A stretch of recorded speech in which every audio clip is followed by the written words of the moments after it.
Did you ever use so whenever I think about Rosetta, obviously you think about Rosetta Stone, but I think about the software. Like Oh, you sure. The, like I language. feel like Yeah, yeah. probably something that doesn't exist anymore, right? Because now everyone's using like I'm Duolingo sure or just whatever. just Duolingo is a thing now. Uh, did you ever use I never used any of their Rosetta Stones. No. what is it is a thing I always still. kind of intended to, like in one of those, like Yeah. especially like because when I was going through like medical school and that kind of thing, like I was like, oh, it'll look really good on an application if I can say I've learned Spanish, and then Yeah. never like followed through on that. But Yeah, it still exists. It looks like. Yeah, I don't know when the last update, but like I'm it sure looks like now you can it's just still all you can got to be still like subscription based or something, right? Instead of just like probably. buying the software. Yeah. They made in 2004 they made an endangered language program to like teach some like Native American languages that Oh, were interesting. just kind of cool. Yeah. Um, but looks like it still does exist, but it looks like all the most of the most recent articles about it and stuff would be like about 15 years ago. So I think it kind of has Okay. been supplanted, at least in the popular imagination, by like Duolingo and Yeah, that Babbel and makes stuff like sense. that. Which Yeah. I don't know. Have you ever known anyone who has actually successfully like learned a language in a conversational manner off of one of those apps? Because I'm not sure. I it's know appeal. someone who like is very proud of like has a like incredibly long Duolingo streak going and Right. like doing it every day. But I don't know if This is he what I would was say that gonna like he say. speaks Spanish. Yeah, it's like I know a lot of people who like use Duolingo in particular, but I think I know maybe one or two Babbel users too, and it's like none of those people who I know have I ever heard them use that language. They're just always like, oh, I got to get on Duolingo and do my streak where I identify like what this word means or whatever. So I'm sort of like, well, does Mm-hmm. it work? Like, because it's like it seems like a lot Yeah, of fair. work to not learn the language, So I would love to know a different language, but I don't know if it'll ever happen for me.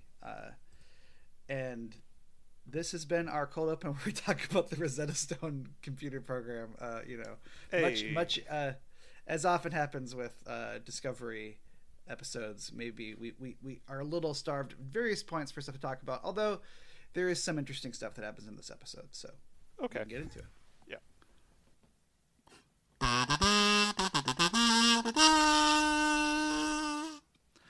Hi, everybody, and welcome to Out of Contracts, a show where two guys who have seen part of Star Trek try to watch all of it in no particular order. I'm Ryan Howard. And I'm Brady Jungle.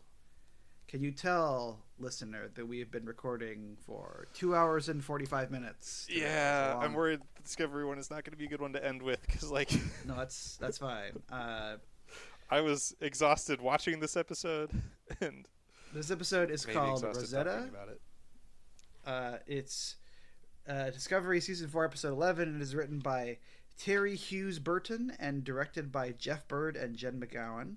The memory alpha synopsis is: while Captain Burnham leads an away mission to a planet that was once home to the aliens responsible for the DMA, Book and Tarka secretly infiltrate the USS Discovery. So, I purposefully did not rewatch the previously on Star Trek episode, but Okay. my recollection is that the DMA is this weird like anomaly that like affects like a planet's like gravity.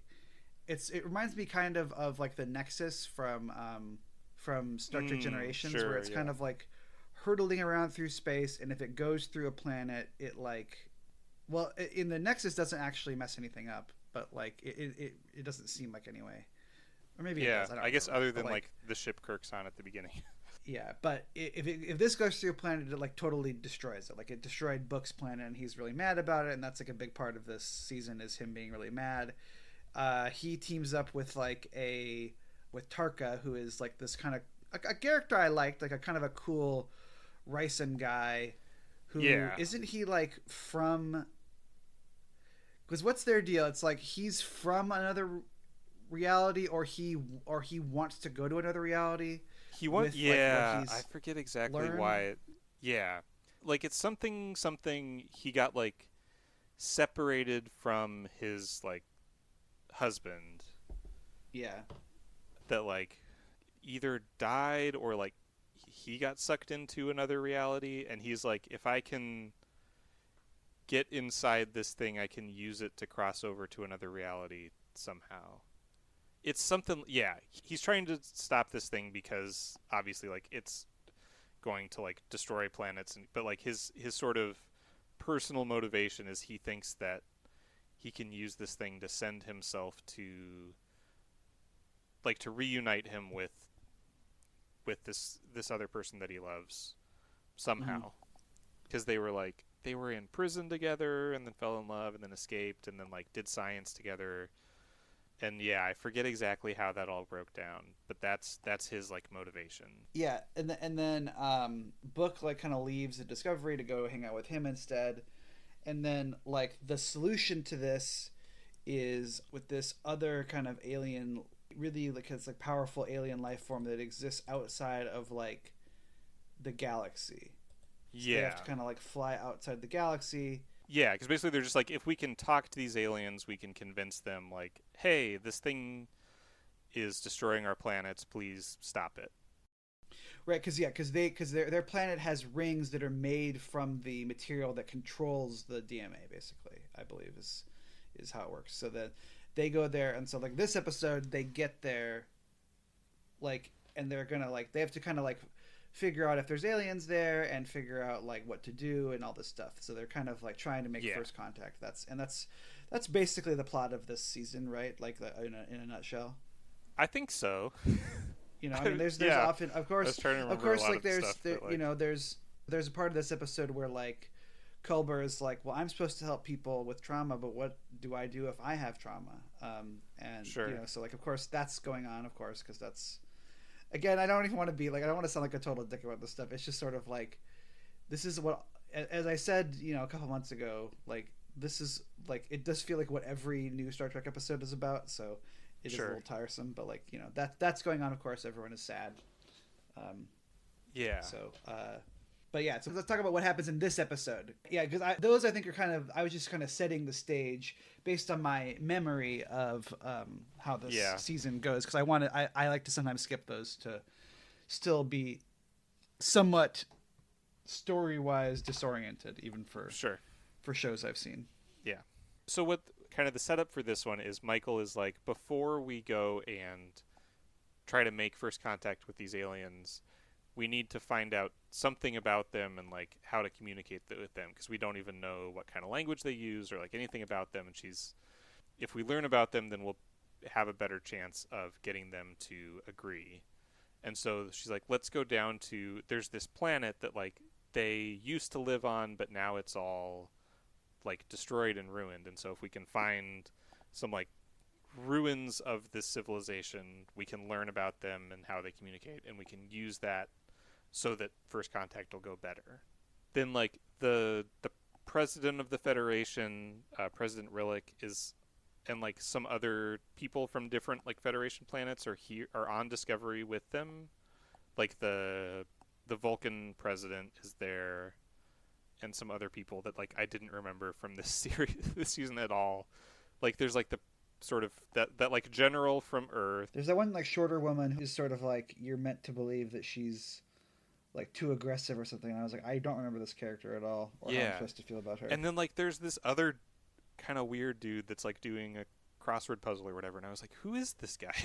I have no memory Yeah, of this guy at all. That Rillick is just like, you should be nicer, and I was like, who is it? Who are you? yeah. But anyways, so they think that like we only have so much time before this thing destroys Earth, and like you're wasting time like looking around on this planet when we should be like going straight to confronting the aliens. And Michael's like, no, like we have to learn this thing first. And so like Burnham and Saru and Detmer and the Doctor all like fly a shuttle down to this planet and start kind of exploring it. And so there's like there's there's a bunch of like ruined buildings, but there's this one building that's still intact, so let's go explore that. And then as they're going, they find these like huge bones like in the dirt that have this like blue dust on them.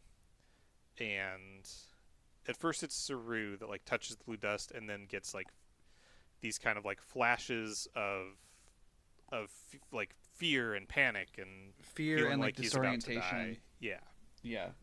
and kind of gradually all of them start getting like affected by this kind of as they're exploring this place.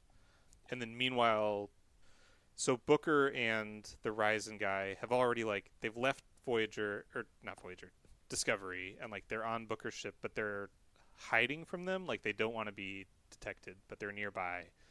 And they're like, when Discovery goes into wherever the aliens are, like talk with them, we have to go in with them because that'll get us close enough.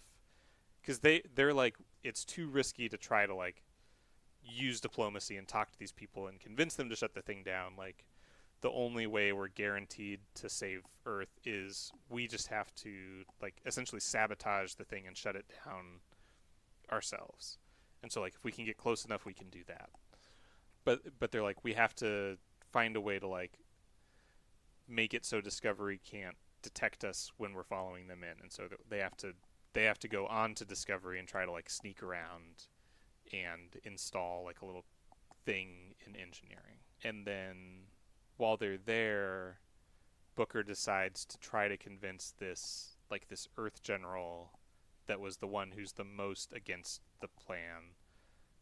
And he's like, "Oh, I think like she actually like agrees with our standpoint. Like if we can convince her to help us, then we have like someone on the inside." So he goes to like talk to her to try to convince her to help, and the other guy is going to engineering and like installing this thing. Then what's going on with like the team on the planet is they're all like affected by this thing and feeling like really like scared and panicking, and then they figure out that it's the blue dust is actually like essentially a pheromone, like that's how these aliens have these chemicals that transmit emotional like senses, and so that's how they communicate. And so like because this is a place where like they died when the planet collapsed or whatever, all of the aliens that were here were panicked, so now they're feeling panicked.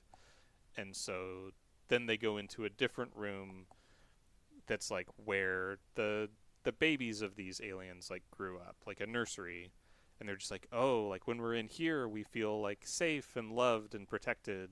And then Detmer just starts like spontaneously being like, "My mom died and my dad didn't love me growing up."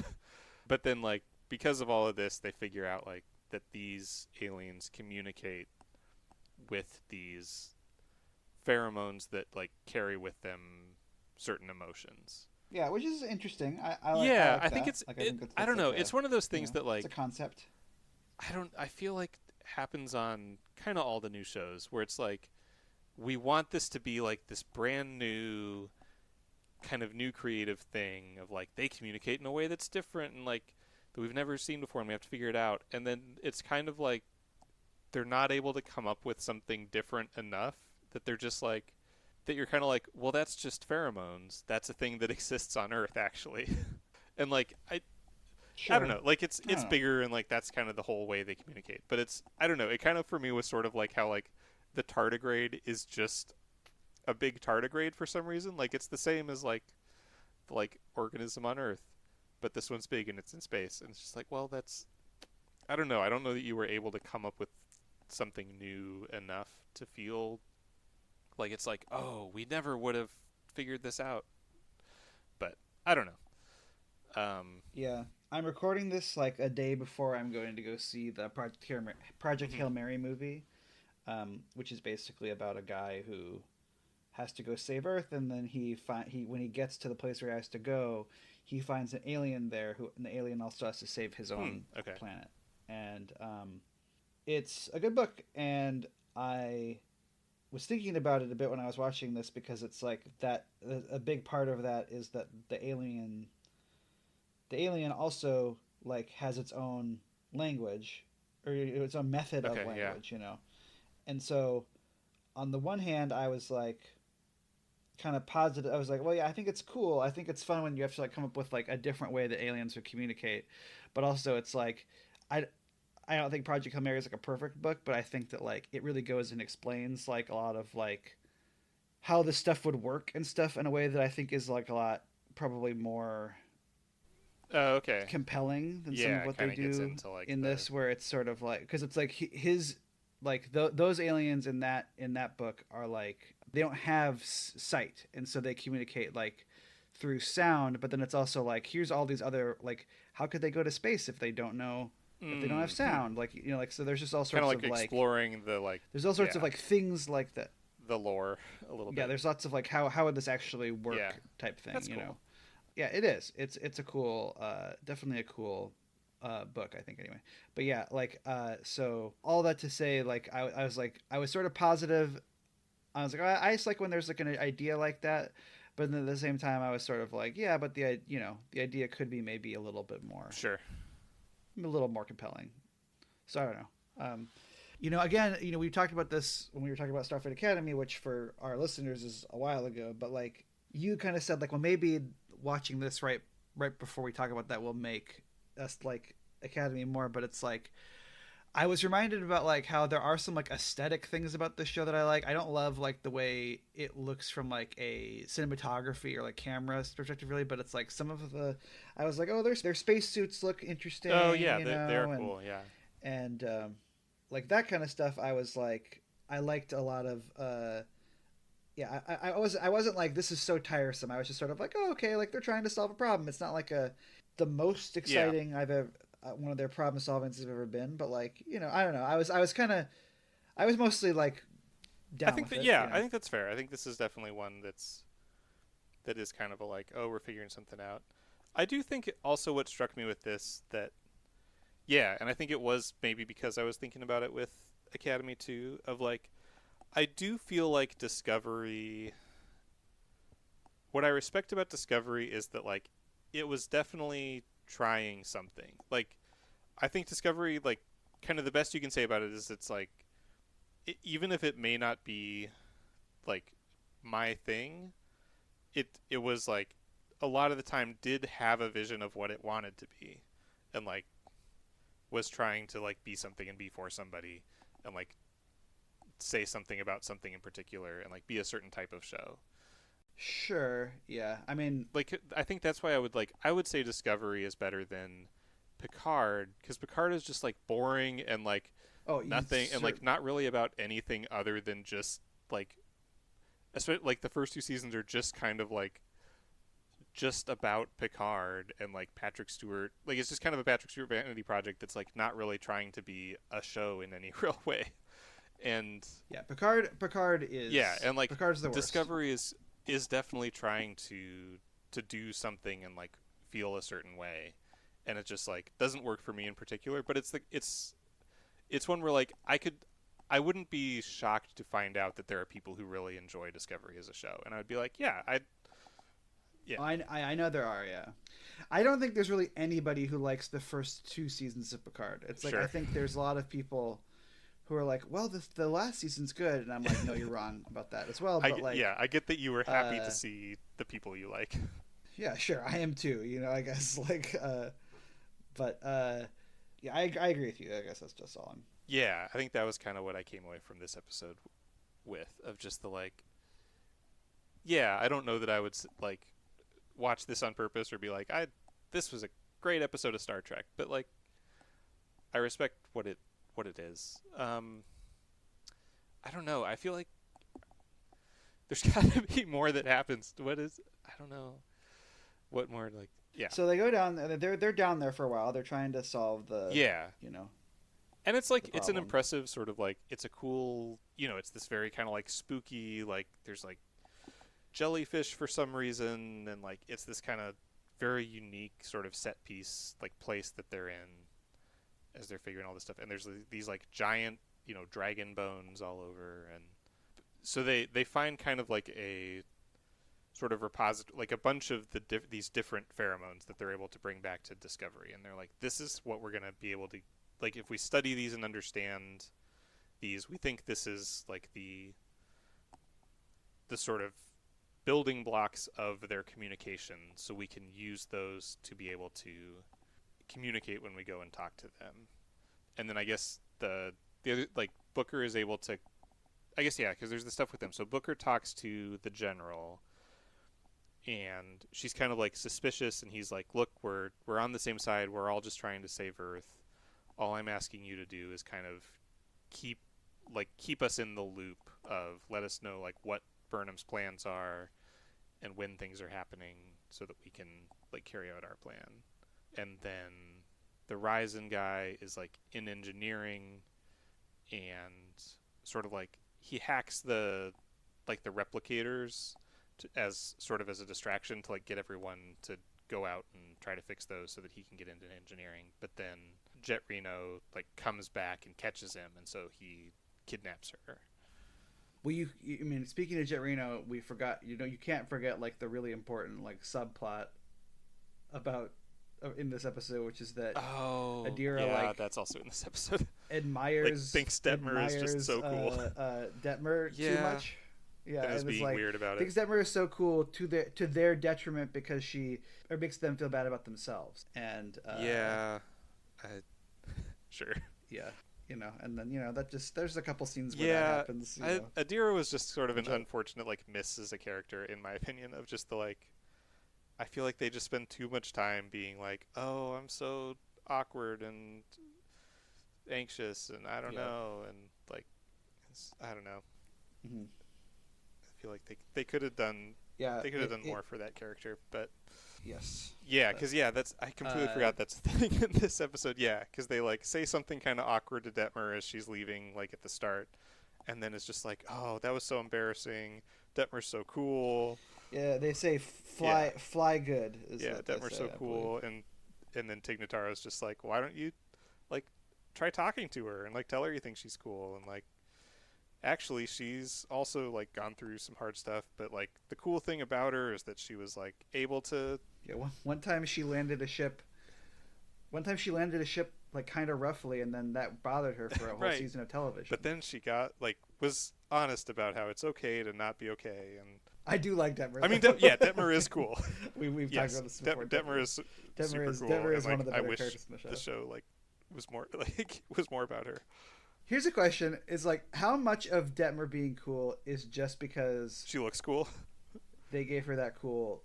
Yeah, they gave her that. I think a lot of it because again, they never really, especially for they do kind of give her more to do in these later seasons. I remember for the first 2 seasons, she doesn't have any both her and Owosakun, they don't really have any lines. Yeah, they're just kind of there and they seem cool and but you don't know you don't really know anything about them, but you're just yeah, but she seems cool. Can we know more? And you want to know more about it's her kind of because it's sort of like a Cad Bane effect where you're kind of well, whatever those two are up to, it's got to be more interesting than what the people I'm watching are doing, right? But I do I mean, I get it. Detmer is cool. They kidnap him. When Booker gets back from what he was doing, because he had to go. What's the guy's name? Tarka. When he kidnapped Reno, and while Book wasn't around, he gets back and then he's oh, Reno's a hostage, and then she says something I bet you weren't expecting a hostage situation, and then I was just very struck by this that the final shot of the episode is just sort of Booker, just sort of a really long take of Booker just kind of blankly staring ahead, where I was just can we not give this a little bit of something, where's the energy? That's fair. Yeah. I mean, that's mostly what happens. I don't know what to say. I feel bad that we're gonna have a couple of really short episodes here, but I'll be fair to this. I think the thing we're missing is that they keep on talking about the way, which I do. Again, I don't dislike this, to be clear. They talk about cultural context, that what the way that they're trying to figure out the aliens are that they're trying to pick up these cues from their world. So you talked about the stuff they used to communicate, but it's they find a mass grave and they're okay, well, that means they couldn't have evacuated quickly enough, and they find a nursery and they, as you said, they feel safe. So okay, well, this tells us that they value it's important to them children to and they're care worth for their children. And because Burnham's background is she was an anthropologist and studied this kind of stuff. So that's like, again, it's Yeah, something. Like I'm like I like that they're doing their work. Like, again, to compare to like Starfleet Academy, which is fresh in my mind right now. It's like if this was an episode of Starfleet Academy, it's like the whole thing would have been about sure. Adira being like, I don't know. I think that like the Detmer is too cool, and then at the end of the episode, it'll be like, oh, we went to a planet and we figured out their languages, Yeah, fair. and then we talk to them or whatever. And so I don't know. I was just sort of like, this is doing some shoe leather, I Yeah, guess. So like that's fair. I don't know, a Yeah, low bar, I guess. But yeah. I was like, it's okay. The other thing that they do is um, like they do kind of tap a little bit into Saru's sort of arc in history because his whole thing of like that his species is like always really scared and can like sense when they're about to die and then like he went through the thing where he lost the little like fear tendrils and so he's not scared anymore, but then like this experience made him remember what that feeling was like, and so he's like particularly like sensitive to this kind of a thing. Yeah. So and then at the end, like, uh, it feels like they get back, and then his Vulcan girlfriend is like, Yeah, "Hey, you want to like go for a walk?" Wink, right. wink, wink. So I was like, "Hell yeah, Saru, get it." But yeah, I don't know. Let's see. Anything? There's not really anything about this one on the Really. Memory Alpha either. It's like the only thing under production was in February 28th, 2022. The title of this episode was publicly revealed. Oh. Let's see. It looks like Detmer mentions having received PTSD therapy. Uh-huh. This is the first episode to be set primarily outside the Milky Way galaxy. The replicators that malfunction produce hot bananas. This is the same malfunction seen in the Lower Decks episode Second Contact. Oh, So, okay. A little. hot bananas, Yeah. important. Bananas also important, in Starfleet Academy, like that one guy, the James Oh, Franco is guy, that she what referred to is him that what as he's allergic he to or whatever? he can't process I think he processes like potassium or something, I think. So um he barfs glitter Sure. when he eats bananas. It was okay. Let's not belabor it because I feel like I don't want to belabor the point. It was an okay episode, I thought. Next time we are talking about The Council, which is Enterprise Season 3, Episode 22. So you can check in with us in a couple weeks. In the meantime, you can follow us on Blue Sky at Contracts. You can visit our website at autocontracts at .podbean.com. You can email us at autocontracts@gmail.com, or you can follow us on YouTube at autocontracts. Contracts is spelled CONTREKS. Man, we've been recording for a long time. You can also check out the other show on the Kaleidoscope Media Podcast Network, which is Here's Johnny, which is a horror media podcast. Actually, also, I think at some point, hopefully soon, might not be this next episode, but I think we're going to try to do an episode with the That's Not How Science Works ladies for our normal Yeah, that's always exciting. June episode. So hopefully that'll be exciting. I'm not sure which one we're doing yet, but we'll figure it out. So anyway, thank you everybody, Thanks, everyone. and we'll see you Bye. next time.